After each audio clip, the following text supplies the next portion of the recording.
Olá, sejam todos muito bem-vindos a esse canal. Para quem não me conhece ainda, eu sou a Sil Riberto e hoje, conforme prometido, eu vou falar sobre a Alexandra Romanov, a última czarina, a última imperatriz de todas as Rússias.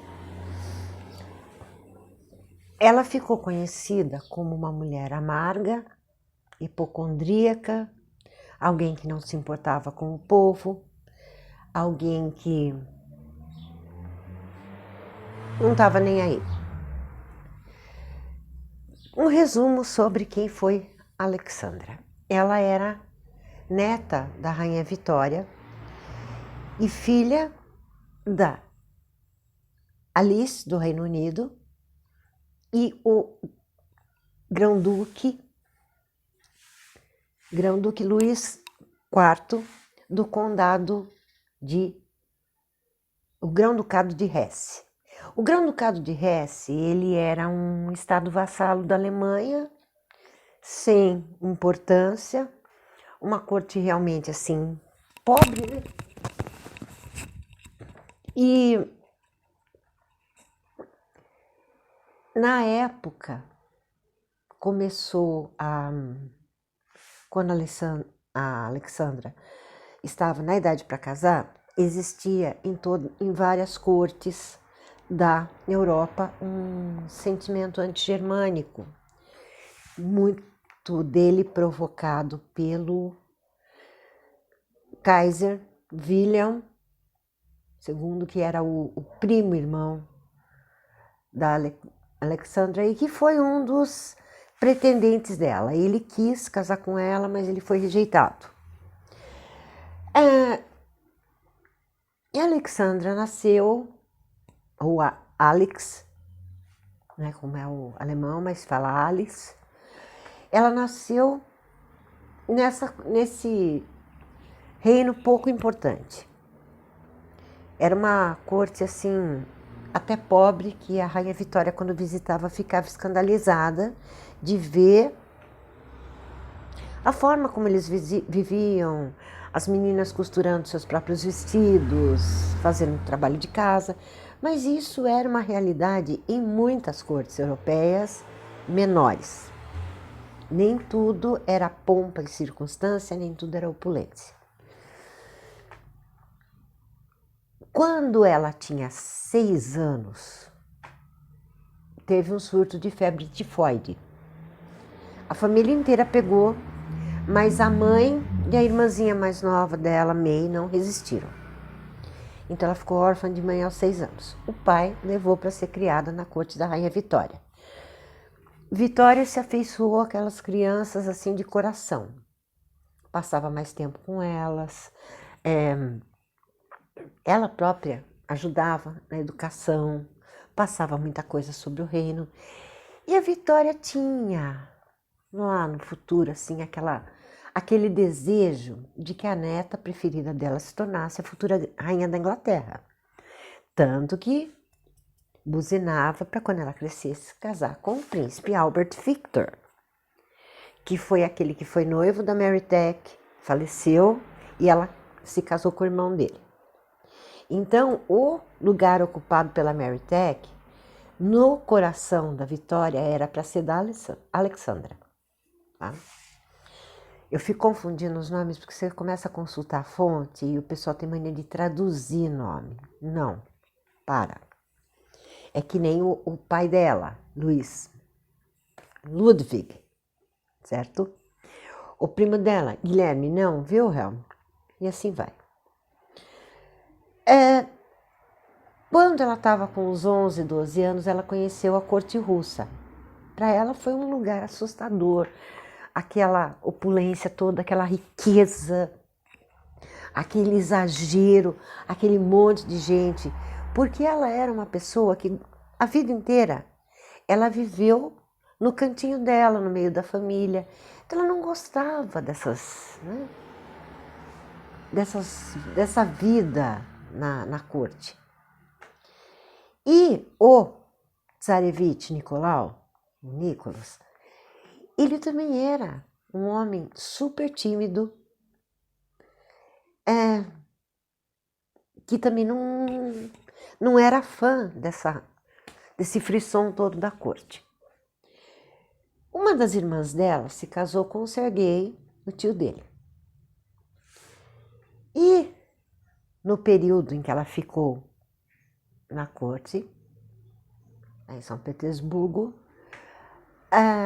ela brincava de esconde-esconde entre as colunas do palácio com o czarevich Nicolas. Então a amizade deles começou assim. Ela tinha uns 12 anos na época, 11, 12, e ele já tinha um pouco mais. E nisso tudo, eles foram criando um vínculo, eles se correspondiam. Às vezes ele ia até a Inglaterra para visitá-la, e assim foi durante um bom tempo. Quando chegou na idade de casar, a vovó Vitorinha chegou e fez a proposta. Ela, com muita dor no coração, ela recusou. Para o Nicolas, aí meu cabelo está meio rebelde, ele tem vontade própria, ele tem personalidade própria. Para o czar Nicolas, a família tinha escolhido uma princesa francesa, uma princesa portuguesa, mas ele chegou num ponto que ele bateu o pé e falou que se não fosse com a Alex, ele não casava com ninguém. E até no diário dele, porque os nobres se referiam aos pais na época como papai e mamã. E a língua oficial da corte era o francês. Ele chegou e escreveu no diário: lamento contrariar mamã, mas se não for Alex, não me caso com ninguém. Outro porém, a Alexandra não falava muito bem o francês, então ela falava com sotaque. Porque a vida inteira ela falou inglês e alemão. Então quando ela chegou lá, então ela era a piada. Ela era apesar da beleza dela, ela era tida como antissocial, como antipática. Não falava direito francês, tinha um sotaque horroroso, e foi assim durante muito tempo. E para a corte russa, ela significava uma maldição, porque logo que eles ficaram noivos, o pai do Nicolas faleceu, o czar Alexandre. Então, dona Dagmar, a Maria Feodorovna já passou a odiar a nora por causa disso. Porque era uma corte cheia. Se a gente acha que os ingleses vitorianos eram cheios de manias, de superstições, a corte russa era muito pior. Muito pior. Aí, ela teve sobre ela a pressão de ser a czarina de todas as Rússias, ter que fazer social naquela corte que ela abominava, porque ela gostava do Nicolas. Então, para ela, a vida dela era o Nicolas. Assim como a vida da mãe dela era o pai. E ela tinha o exemplo de Vitorinha e Albert, que era aquele amor. Então, acho que ela pensava que a vida dela seria igual, mas eram muitas responsabilidades e ela não dava conta de tudo. Mas, tudo bem, ela tentava. Então ela era piada da corte, eles passaram a viver num dos palácios mais modestos, porque ela não aguentava aquele luxo todo, aquela criadagem toda, aquele excesso de damas de companhia.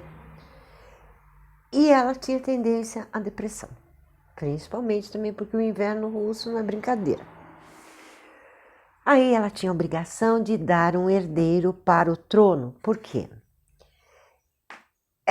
Catarina a Grande foi a última imperatriz da Rússia, a última czarina, mas o filho dela tinha tanto ódio dela, porque ele foi criado pela sogra, a criança nascia, a sogra tomava e criava. Aconteceu isso. E a sogra queria dizer que o pai é que era uma maravilha e que a mãe era a monstra, quando era exatamente o contrário. E o então marido da Catarina era uma coisa engraçada porque eles não tiveram um relacionamento, supostamente por ele ser homossexual, mas ele tinha aquele ódio, aquele nojo. E ela também não ia com a cara dele porque ele era muito feio. Então, nessa história, o filho dela proibiu que uma czarina sozinha ocupasse o trono. Então não podia ter a czarina, tinha que ter o czar. E a Alexandra passou a ter aquela obrigação de gerar um tsarevich, o futuro herdeiro dos Romanov.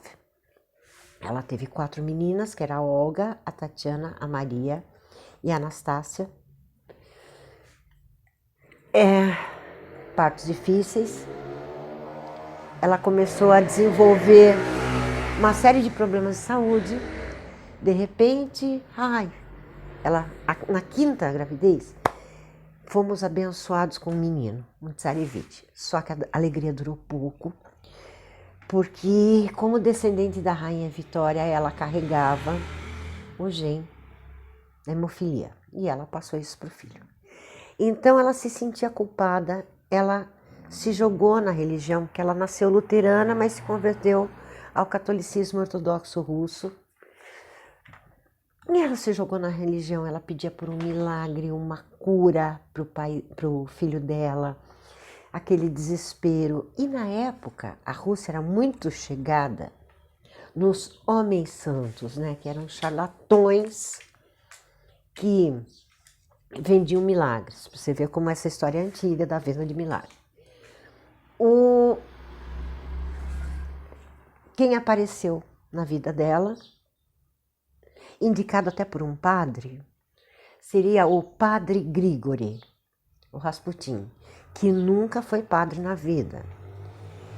Ele, com aquele olhar dele, ele tinha alguns truques de hipnose. E aí ele conseguia tudo. Aparentemente, ele livrava o Alexei das dores horríveis, das hemorragias, assim acalmando a mãe desesperada. Só que, graças a isso, o declínio da corte russa foi mais ainda. Mas tem um porém. O pai do Nicolas, para manter a paz, como é que ele fazia? Ele eliminou todos os oponentes dele. Quase todos. Mas teve um certo Alexander Ulyanov, que ele eliminou, e não era nada mais, nada menos que irmão de Vladimir Ulyanov, o Lenin. E o Lenin jurou vingança, ele jurou que ele ia acabar com os Romanov. E dito e feito. Um sobrinho do czar e alguns outros nobres acabaram dando um fim no Rasputin. Isso gerou uma revolta de um lado, uma comemoração do outro, mas ela era considerada inútil, porque o único filho homem que ela gerou, era alguém que vivia carregado no colo de alguém, não podia brincar com as outras crianças, era isolado. E ela, de certa forma, no medo todo, ela acabou isolando a família. Tanto que em algumas aparições, Alexandra aparecia em cadeira de rodas. Talvez uma febre reumática, mas ela sofria de dores. E essa foi a vida dela, e no fim, os bolcheviques acabaram com a família inteira, com a Elizabeth, irmã dela, que era a viúva do Sergei, que tinha se tornado freira, e mais todos os Romanov. Então essa é uma personagem que eu tenho um certo fascínio por ela. Hoje, Os Romanov, a família dela inteira, eles são santos mártires da Igreja Ortodoxa Russa. Então ela é chamada lá de Santa Alexandra Feodorovna e cultuados, né? Até eu deixei no meu Instagram e no meu Facebook a gravura, porque a Igreja Ortodoxa, ela não tem estátuas de santos, imagens, mas ela tem as gravuras, e tem a gravura da família Romanov. Eles são venerados como santos pelos ortodoxos. Eu demorei para entender porque que minha mãe rezava tanto, pedindo a intercessão deles, mas com essas pesquisas que eu fiz eu acabei descobrindo. Então é esse o vídeo de hoje, a história da última czarina de todas as Rússias, Alexandra Romanov, que só viveu 46 anos. Eu espero que vocês tenham gostado. Futuramente eu vou fazer mais vídeos sobre ela, porque é muita informação e o vídeo ia dar 1 hora, e eu sei que o povo não gosta de vídeo comprido. Mas eu espero que vocês tenham gostado. Se você gostou, não esqueça, deixa seu like, se inscreva no canal, compartilhe o vídeo. Assim você está ajudando o canal a crescer. Eu agradeço muito a você que está assistindo o vídeo. Até o próximo.